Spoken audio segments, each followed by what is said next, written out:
C'est en reconnaissance au travail abattu, au sourire donné aux nombreux parents et enfants victimes de malformations congénitales que le chef de l'État Idriss Déby Itno a reçu les deux médecins sénégalais. Le président de la République Idriss Déby Itno, dont l'agenda quotidien est consacré au bien-être et à la santé de la population, ne saurait rester insensible à cet élan manifeste de la solidarité africaine qui a amené ces deux médecins sénégalais à venir œuvrer aux côtés de la Fondation Grand Cœur. Lui qui marque toujours les esprits par sa vision d'un monde en paix où les souffrances humaines, quelle que soit leur cause et nature, sont à bannir, a voulu, au seuil de la nouvelle année, réconforter les professeurs Omar Kodeba et Oumar Ndour et leur souhaiter plein succès dans leur travail dont les échos toujours favorables lui parviennent. C'est bien réconforté que les professeurs Omar Kodeba et Oumar Ndour sont sortis de cette audience. Nous sommes ici pour appuyer nos collègues tchadiens pour le travail qu'ils font sur les malformations pédiatriques, notamment du système nerveux, mais également de la pédiatrie générale.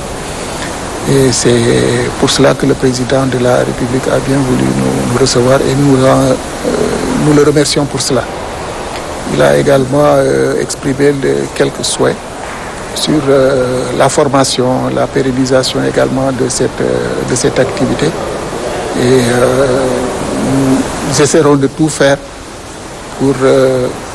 que sa satisfaction soit effective. Après les médecins sénégalais, c'est au tour de Régis Arnoux, directeur général et fondateur du groupe CIS, Catering International Service, d'être reçu par le chef de l'État.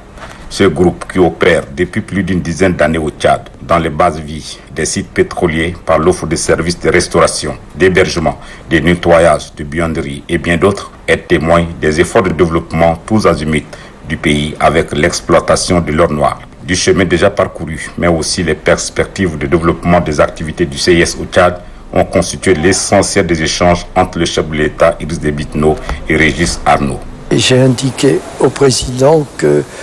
en 20 ans, on a formé beaucoup de cadres tchadiens et qu'aujourd'hui, la nationalisation de notre entreprise ici est à 97%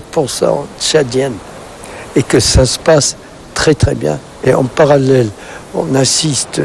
on essaie d'aider le mieux possible la Fondation pour l'enfance créée par la Première Dame. L'enfance est un sujet mondial très important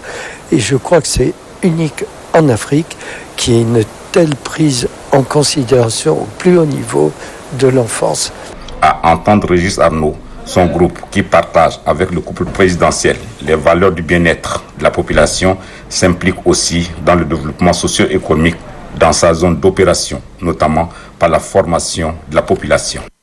Leadership avéré et très tranchant sur des questions relatives au genre, le chef de l'État Idriss Déby Itno, dont les qualités humaines transparaissent dans ses actes et prises de position, est de plus en plus sollicité. Ce n'est pas le hasard qui a conduit Mabingi Ngom, directeur régional de l'UNFPA pour l'Afrique de l'Ouest et du Centre, au palais présidentiel à l'aube de cette année 2020. Mabingi Ngom, dont l'agence qu'il dirige, les opérations en Afrique de l'Ouest et du Centre, s'occupe des questions de la population, trouve en la personne du chef de l'État Idriss Déby Itno un allié à qui il faut se confier avant les grandes assises internationales traitant du sort de la population. Le success story du Tchad, sous la clairvoyance du chef de l'État Idriss Déby Itno, a forcé l'admiration de Mabingi Ngom, qui a tenu à venir lui exprimer de vive voix et l'encourager à persévérer sur cet élan et même à le vulgariser au-delà de son pays.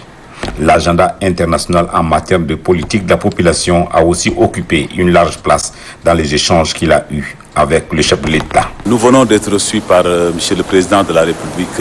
du Tchad, à qui nous avons présenté nos vœux et à qui également nous avons transmis nos félicitations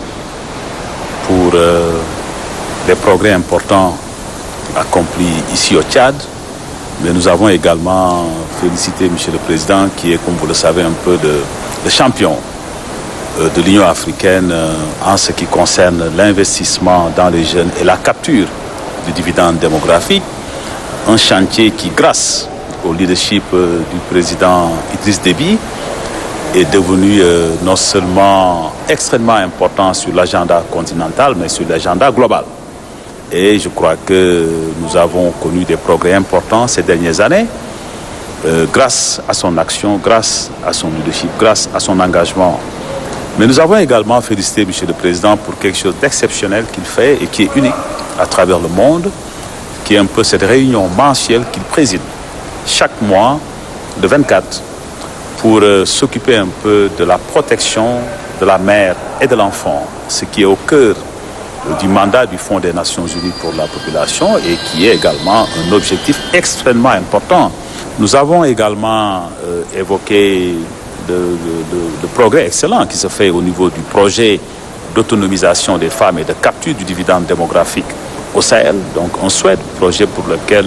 le Tchad joue un rôle extrêmement important. Et nous avons notamment évoqué la qualité de certaines innovations qui sont en cours au niveau du Tchad pour l'entrepreneuriat féminin, de bonnes choses qui se font, mais pour lesquelles nous avons encouragé le Tchad à passer à l'échelle, parce que c'est de bonnes opérations pilotes qu'il faut maintenant répliquer donc partout au Tchad pour faire en sorte que les filles donc des coins les plus reculés du Tchad puissent vraiment tirer pleinement profit de cette excellente innovation, je pense, qui est partie du Tchad et qui peut changer la vie de toutes les filles, de toutes les femmes au Tchad. Résolument engagé au service des plus démunis et des mondes justes, le chef de l'État Idriss Déby Itno, qui répond toujours présent à toutes les instances internationales de prise de décision et y exprime en toute indépendance ses pensées, ne ferme jamais ses portes à ceux qui le consultent.